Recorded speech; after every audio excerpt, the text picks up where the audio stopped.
Saya melihat ini kan sangat kentara, indikasinya BKPSDM itu lebih banyak urus politik. Ya. Akhirnya hasilnya seperti ini.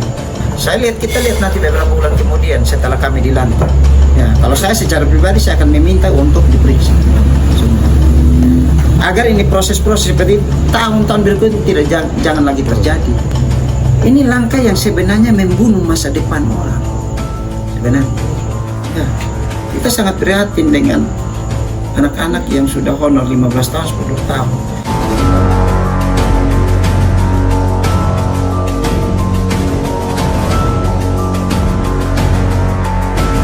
Sebenarnya kalau kita lihat tujuan utama dengan adanya program penerimaan P3K ini sebenarnya memang ada tujuan baik dari pemerintah pusat untuk dapat bagaimana menyelesaikan persoalan-persoalan tenaga kontrak atau honorer yang ada di daerah. Dan juga pemerintah pusat ini kan sebenarnya ingin memastikan bahwa ke depan sudah tidak boleh lagi ada tenaga kontrak dan semua pemerintah berkewajiban mengangkat menjadi P3K. Nah, ini program ini sebenarnya kan sangat bagus. Program daripada pemerintah pusat untuk membantu dan memastikan masa depan daripada tenaga kontrak yang ada di setiap daerah. Nah, memang daerah mesti menyikapi ini dengan bagaimana menyiapkan formulasi yang bagus terhadap kuota yang diberikan oleh pemerintah pusat.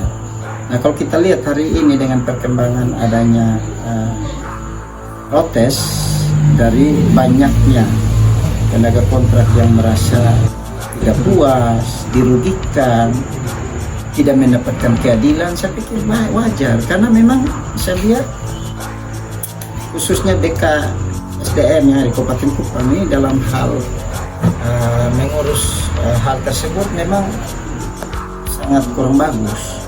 Ya, karena saya lihat tiap tahun ini terjadi, bukan tahun ini, tiap tahun banyak gelombang protes. Kenapa?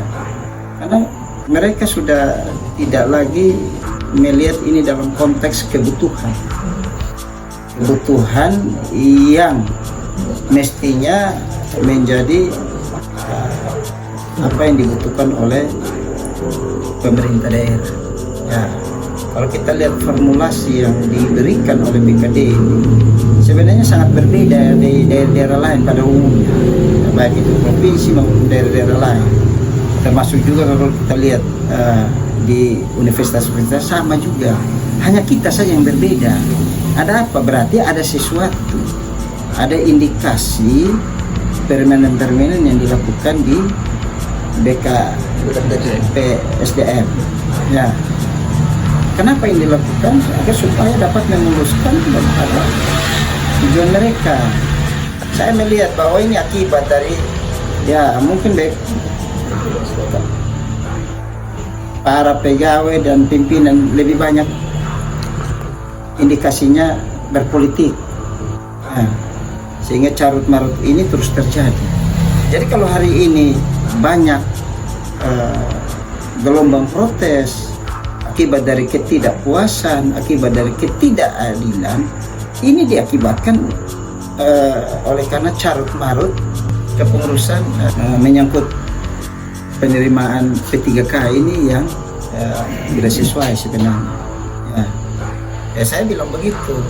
Kenapa? Saya lihat memang di BKSDM ini, ya saya lihat nih dalam beberapa bulan terakhir ini mereka tidak fokus sebenarnya. Lebih banyak urus politik, indikasinya urus politik. Sehingga ya kalau hari ini banyak gelombang protes, ya wajar. Kita lihat contoh, misalnya sebenarnya ya di dalam mengurangi angka tenaga kontrak untuk diangkat menjadi P3K, mestinya formasi yang sudah diberikan itu ditaati. Misalnya ada dinas A, dia mengusulkan katakanlah kebutuhannya 10 orang dan mengusulkan 10 orang yang sementara bekerja di situ berpuluh tahun, mestinya itu menjadi prioritas. Harus menjadi prioritas. Ini kan dalam rangka mengurangi, meniadakan honorer. Tapi ini apa yang dilakukan oleh BKD kan sangat bertentangan sebenarnya, walaupun ruang itu ada. Tetapi kan kita diberikan hak untuk, katakanlah kita bisa memprioritaskan ya anak-anak honorer yang sudah bekerja puluhan tahun di suatu dinas. Mestinya kalau dinas A mengusulkan 10 orang sesuai dengan kebutuhan dan itu diusulkan oleh dinas tersebut, mestinya BSDM ini mestinya memprioritaskan itu, bila perlu mengunci itu ya, sehingga kita patuh bahwa ya masing-masing dengan usulan dinas sesuai dengan kebutuhan. Kita bayangkan saja kalau ada yang sudah honor 15 tahun yang mereka sangat mengharapkan untuk mereka diangkat menjadi P3K ya, mereka gugur hanya gara-gara dibuka ruang yang seluruhnya. Akhirnya ada yang baru honor 2 tahun datang melamar situ, dan akhirnya yang 2 tahun yang lolos. Ada juga misalnya yang menjadi prioritas adalah K2. Nah, mesti BKP SDM ini menyampaikan ini, mensosialisasikan ini kepada seluruh pelamar bahwa yang menjadi prioritas tahun ini adalah yang K2 ya, sehingga betul-betul pelamar P3K ini secara umum dapat mengetahui sebenarnya kota yang dibutuhkan itu berapa sebenarnya ya, kalau misalnya ada skala prioritas bagi K2. Akhirnya apa? Contoh, salah satu dinas atau OPD misalnya dia membutuhkan 4 orang. Kalau 4 orang itu sudah diisi atau yang memasukkan lamaran itu 4 orang berasal dari K2 ya, berarti itu menjadi prioritas yang diangkat walaupun nilainya rendah. Akhirnya apa? Karena kurangnya sosialisasi, akhirnya pelamar umum juga lamar ke tempat itu, padahal sebenarnya tempat itu sudah tertutup kalau ada sudah diisi oleh 4 orang yang berkategori K2. Nah, ini sebenarnya akibat dari kurangnya sosialisasi daripada BKP SDM ya, dan saya pikir ini kejadian ini sudah bertahun-tahun terjadi ya. Kalau ini tidak bisa diperbaiki, maka saya bisa berasumsi, saya bisa beranalisa bahwa ini adalah indikasi rekayasa yang sengaja dilakukan berulang-ulang demi kepentingan politik dan kepentingan orang per orang yang ada di BKP SDM ya. Kita lihat nanti beberapa bulan kemudian setelah kami dilantik ya, kalau saya secara pribadi saya akan meminta untuk diperiksa agar ini proses-proses seperti tahun-tahun berikutnya jangan lagi terjadi ya. Kalau tidak, ini akan menjadi hal yang akan dilakukan berulang kali, dan ini ingat, ini langkah yang sebenarnya membunuh masa depan orang sebenarnya ya. Kita sangat prihatin dengan anak-anak yang sudah honor 15 tahun, 10 tahun, padahal program ini ya sengaja dibuat atau diprogramkan untuk bagaimana menolong anak-anak honorer untuk diangkat menjadi P3K. Nah, kalau sistem ini yang dipakai hanya untuk sebuah indikasi rekayasa ya, maka percaya sampai kapanpun tenaga kontrak tidak akan pernah habis di Kabupaten Kupang ya, karena tidak ada solusi untuk menyelesaikan ini. Kalau sistem ini yang dipakai, mestinya ya BKP SDM ini ya ikut pada rel ya, bahwa seseorang melamar wajib hukumnya melamar kembali pada instansi yang dia sudah bekerja ya, jangan lagi buka ruang untuk melamar. Akhirnya apa ya, kesian banyak orang yang tidak terselesaikan, banyak orang anak honor yang tidak punya masa depan hari ini, apalagi katakanlah mereka masuk hari ini menjadi kategori R ya, kasihan ya. Kita tidak tahu bahwa ini program P3K sampai kapan, bisa saja tahun ini berakhir. Bagaimana dengan status anak-anak honor kontrak ke depan, kita tidak tahu. Ini serahkan kembali kepada kebijakan daerah ya.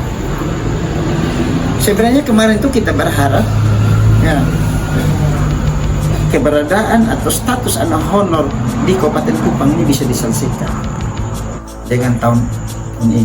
Tetapi kalau dengan sistem yang dibuat oleh BKPSDM hari ini, sebenarnya ini memicu akan gelombang protes yang diakibatkan oleh carut marutnya kepengurusan sistem yang ada di BKPSDM. Ya, kami minta supaya BKPSDM bertanggung jawab lah, ya, dengan sistem yang dibuat seperti ini. Kan ini sangat merugikan, sangat merugikan daripada anak-anak honor yang sudah honor lama. Padahal sebenarnya kan tujuan pemerintah ini kan itu, bagaimana menyelesaikan persoalan honor yang mestinya yang sudah lama diangkat menjadi P3K. Nah ini ya saya cukup lama lah di pemerintah Kabupaten Kupang. Ya, apalagi kemarin baru habis tahun politik. Saya melihat ini kan sangat kentara indikasinya BKPSDM itu lebih banyak urus politik. Ya. Akhirnya hasilnya seperti ini. Mestinya kalau tahun lalu, 2 tahun lalu terjadi seperti ini, tahun ini jangan lagi.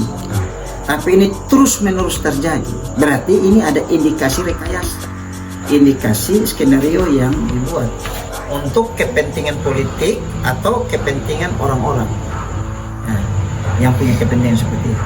Ya, ke depan,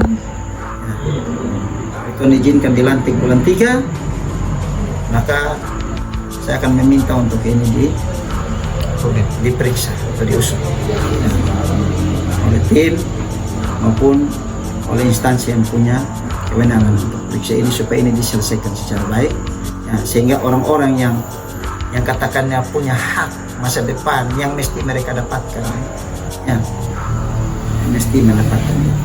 Kenapa saya bilang ada indikasi rekayasa atau skenario demi kepentingan orang per orang atau pejabat atau kepentingan politik? Ini kan bisa dibuktikan kenapa terjadi penundaan beberapa kali pengumuman. Ya, apa yang menjadi persoalan sehingga terjadi penundaan pengumuman? Ya, artinya apa? Ada indikasi di situ, ada indikasi permainan, ada indikasi rekayasa untuk bagaimana dapat mengakomodir, meloloskan kepentingan oknum-oknum tertentu, ya. Sehingga ini kan sangat merugikan sekali bagi banyak tenaga honor yang akhirnya tidak lulus.